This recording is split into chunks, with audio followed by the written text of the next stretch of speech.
Tom, it is so cool to see you again. How are you? I'm very, very well, thank you. And you? I'm really well, thank you. But you were just saying to me just before I pressed record that you're not in England at the moment. Where are you? I'm in Auckland, New Zealand, late at night. We feel very privileged to Um, speak to you. staying up late to talk to you. But no, it's great fun. I'm glad we can do this. And Oh, actually, normally when we see each other at festivals and stuff, there's so much background noise. I can hardly hear what you're saying some of the time. But now you're crystal clear, even though you're on the other side of the world. So how about that? now, before we start talking about the tour next year, you are just back from a mini world tour, aren't you? Tell us a little bit about that. That's right. Well, I toured with the Human League earlier in the year, and then did a few festivals. Saw you at least one of them, and then ended up in the United States for a few shows as well. Um, and I've come back to New Zealand. This is really my moment of rest, but in fact, I'm not getting much of it because we're just about to release a kind of compilation of not only of greatest hits, but of some of the less well-known tracks from the Thompson Twins. And is that So coming it's a out this multi. month? Is that coming out this month, is it? That's right. Yeah, it's called Industry and Seduction, with two words that kind of sum up the different sides of the Thompson Twins. And unusually, we had a hand in choosing, especially the middle CD, the second CD, is all the kind of weirder tracks, the less well-known ones. And so um, Alana and I particularly had a fun time picking those from the archives. Oh, fantastic. Now, you mentioned America. You broke into America, didn't you? And you were huge over there, one of the few artists to be, as successful over the other side of the Atlantic. We were lucky in a way. We got our foot in the door with, we were unknown, but we had this song In the Name of Love, which became a big, big dance record over there. And then subsequently, several of our singles followed into the dance charts more aggressively in a way than into the radio charts. So I think In the Name of Love was followed by Lies, Love on Your Side, and they all went to number one in the dance charts before the radio paid any attention. But that also set us up for being asked to put our videos on MTV Yeah. because I think MTV was looking for something a bit more unusual, and they saw us as slightly wacky, or what in those days they called quirky. I seem to remember. Well, it's Uh, interesting actually because your PR press release had a very, very lovely little quote on it. Let me find where it said. It said basically that you, Blancmange, and your contemporaries were the epitome of 80s cool, which I thought sounded really good. well, whoever wrote that, I have to thank. But in a way, it was a time of change, and whereas nearly every band up to that point, or most bands, I should say, have that kind of four white guys with guitars Yeah. thing going on, suddenly along we come with male, female, black, white, playing synthesizers and weird percussion instruments as the kind of as the way of presenting ourselves, making music. So it was a time of change. And I think we just caught people's attention musically and visually. Yeah.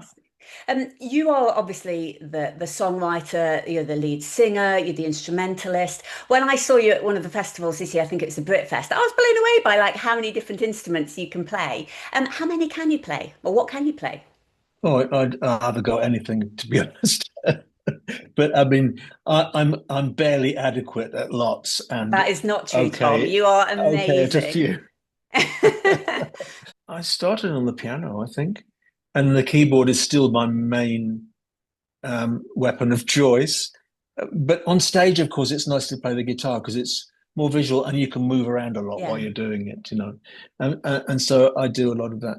But playing lots of different instruments is a bit like playing lots of different, speaking lots of different languages. Once you've got two or three under your belt, the fourth and fifth come easier, I think, to a certain level anyway. You never become brilliant at them, but you can have a go on anything. I'm in awe, Tom. I'm in awe. I'm in awe. Yeah. Now, you have a very exciting year coming up next year, don't you? You are doing a tour with the very lovely Neil Arthur. We love him. Are you two good mates? Well, I was always a fan of Blancmange back in the day, but we didn't know each other that well. We had met and made friends, but we didn't spend too much time together. But recently, I've done a lot of work with Neil, and we just toured with the Human League together, and we get on so well that we decided to carry on working together on this tour. And he's absolutely lovely. I think he's a great guy. So, what's not to like about that plan? Yeah, exactly. Uh, Well, when I chatted to him at the Britfest, I thought he was just mm, like the coolest guy. He was a lovely, lovely mm. guy to chat to. Now tell us a little bit about this because you've got dates all the way across the country, haven't you? All up and down the country. One thing we're very excited about is the fact that you're coming to Rock City on the 25th of September in Nottingham. So Wow. I'll come along to that one. Mm. Tell us a little bit more about it, though. Well, I mean, you have to look at the list of dates, which I don't have in front of me. But yes, because it's a solo tour, we can scale down a little bit, go into smaller places, but play for longer periods of Yes. time. Because the thing about festivals, they're great fun, but you have very limited time Yeah. slots on stage, and everyone wants to hear the hits, and then you're lucky if you can fit anything else in. But we will get a chance to go a bit deeper into our repertoire and maybe a few surprises as well. But anyway, Rock City. I mean, it's amazing. We played Rock City back in the day. Of course, it's one of It's those venues that survived all the so good. changes that I we've used gone to be there through. as a student. The floor used to be really Yeah, sticky. yeah. The dance floor. So I can't wait. Can I come and say hello when we go there? you please do that. Yes, and you can show me if they've changed the carpet, and we'll They examine it. have. You could buy. I think it was a couple of years ago, or 3 or 4 years ago, when they redid the floor. You could actually buy a piece of the floor. I wish I'd done it now, but Really, now, it was probably disgusting. Yeah.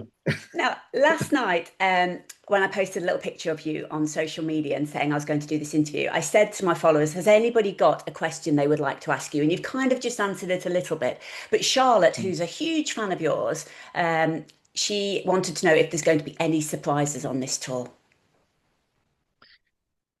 Um, There'll be some um, predictable things and some surprises, yes.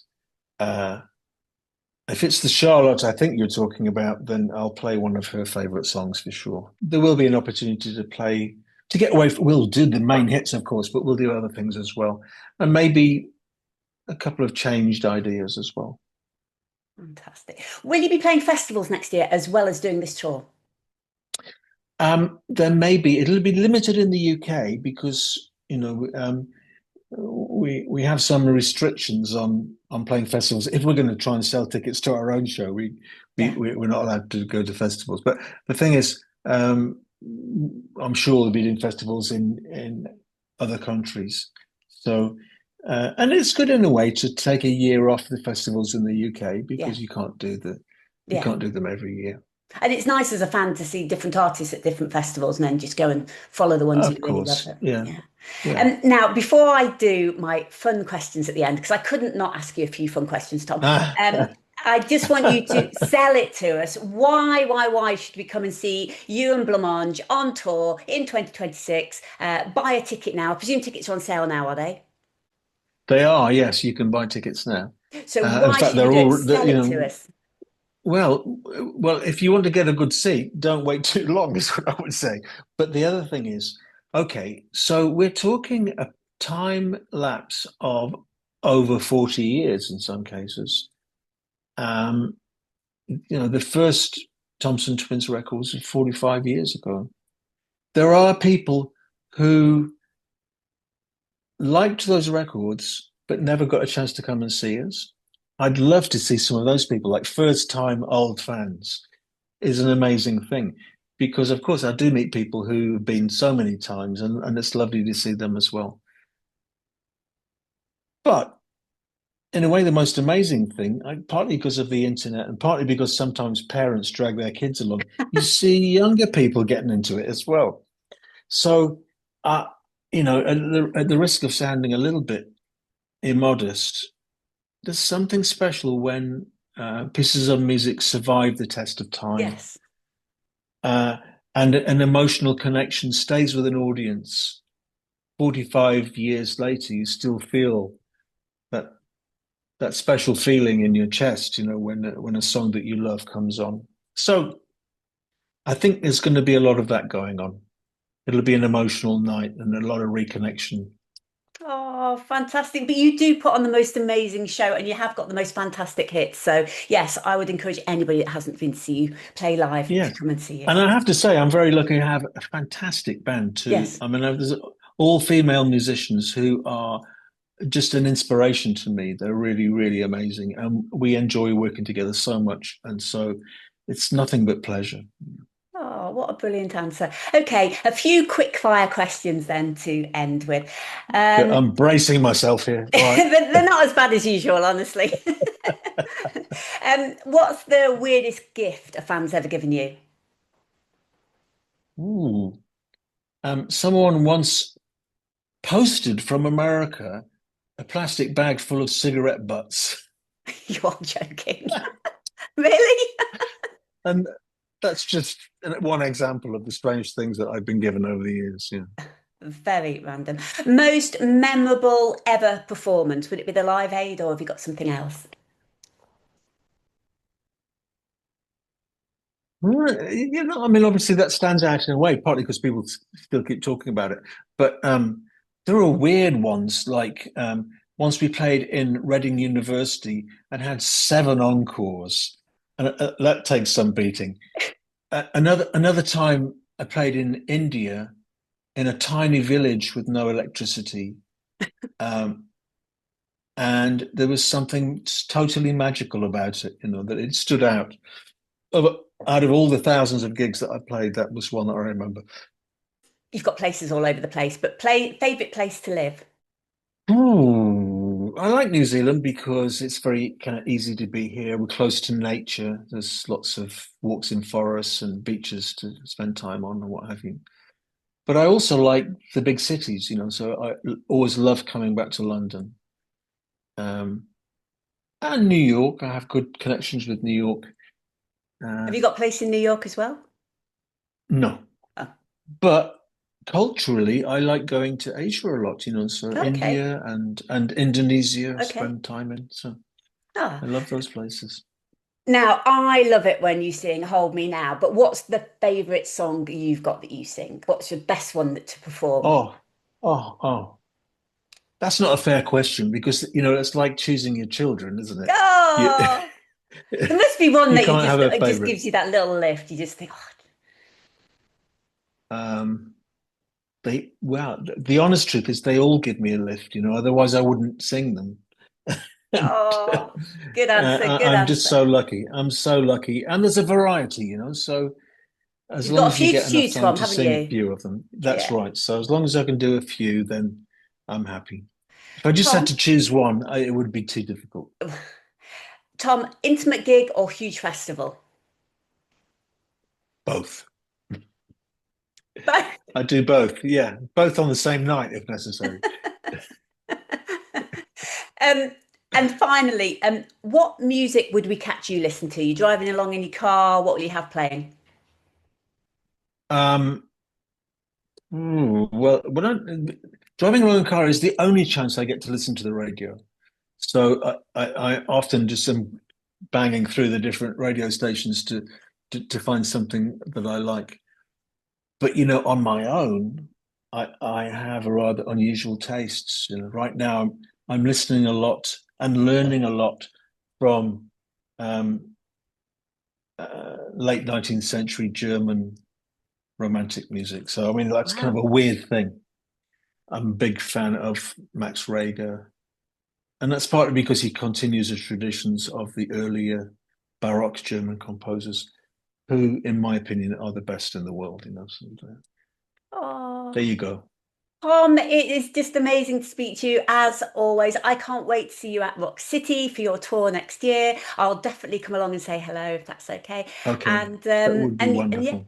it is amazing to speak to you. Thanks so much for chatting to Loving 80s Music. Okay, it's a great pleasure, Helen. You take care, and I'll see you next year.